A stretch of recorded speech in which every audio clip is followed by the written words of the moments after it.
مسیح میں میرے عزیز بہن بھائیوں، آپ سب کو میری طرف سے بہت زیادہ سلام۔ میرے عزیز بہن بھائیوں، آج دنیا میں روحانی تاریکی کی سب سے بڑی وجہ یہ ہے کہ ہم کلام مقدس کی تشریحات اس کے اصل سیاق و سباق میں،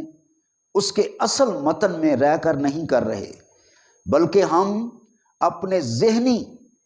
اور انسانی خیالات کو اس میں شامل کر کے کتاب مقدس کو انٹرپریٹ کرنے کی کوشش کر رہے ہیں،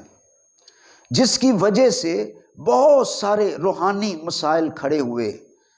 مثلاً آج مسیحوں پر شراب کا پرمٹ جاری ہوا تو غلط تشریح کی وجہ سے، آج ہمارے چرچز میں بت رکھے گئے تو غلط تشریحات کی وجہ سے، آج انسانوں نے طلاقیں دیں اس لیے کہ کلام کی تفسیر غلط کی گئی۔ اس لیے میرے عزیزو، بہت ضروری ہے کہ ہم خدا کے کلام کو، اس کے تقدس کو، اس کی قدرت کو، اس کے جلال کو، اس کی معتبریت کو سمجھیں، کہ اس کو اپنے ہی ذہن کے مطابق انٹرپریٹ نہ کریں، کیونکہ کلام مقدس میں 119 زبور اس کی 130ویں آیت میں یوں مرقوم ہے کہ تیری باتوں کی تشریح نور بخشتی ہے۔ اس آیت کی روشنی میں ہم یہ کہہ سکتے ہیں کہ اگر کلام کی تشریح اس کے عین سیاق و سباق کے مطابق ہوگی تو روشنی آئے گی، نور آئے گا، لعنتوں کے بندھن ٹوٹیں گے۔ لیکن اگر اس کی تشریح کلام کی سچائیوں کو بیان کرنے کے لیے ہم اس کے متن اور سیاق و سباق کو رد کریں گے تو تاریکی آئے گی۔ مثلا مختصر یہ ہے کہ اگر تشریح کلام کی روشنی میں، اس کے پورے پیغام کی روشنی میں کی جائے گی تو بندھن ٹوٹیں گے، روشنی آئے گی۔ لیکن اگر اس کی تشریح غلط ہوگی تو پھر اس سے تاریکی آئے گی۔ اور کلام مقدس میں ہوشیہ کی کتاب اس کے 4 باب کی 6 آیت میں بھی لکھا ہے کہ میرے لوگ عدم معرفت سے ہلاک ہوئے۔ آج روحانی طور پر ہلاک ہم کیوں ہو رہے ہیں؟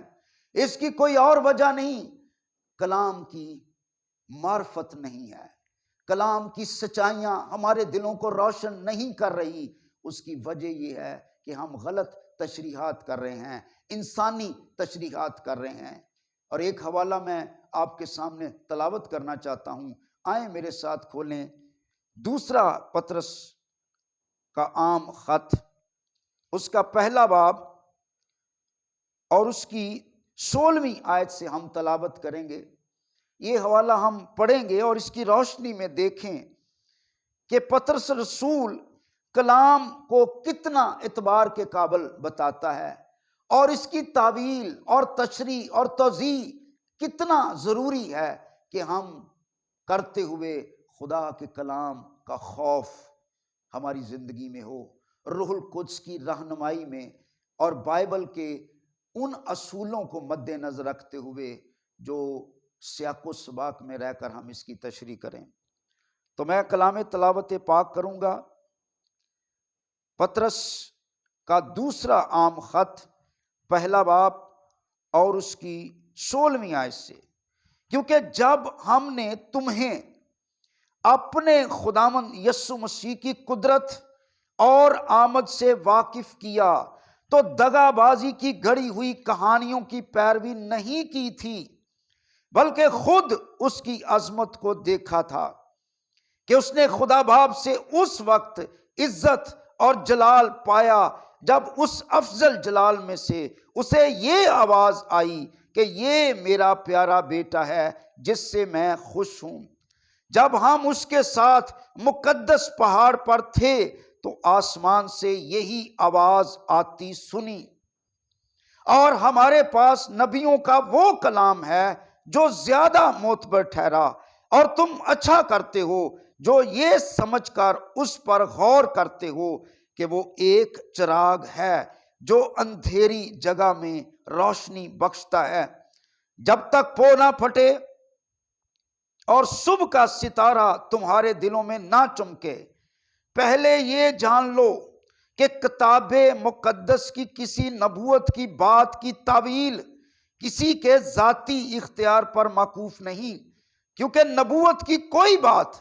آدمی کی خواہش سے کبھی نہیں ہوئی، بلکہ آدمی روح القدس کی تحریک کے سبب سے خدا کی طرف سے بولتے تھے۔ آمین۔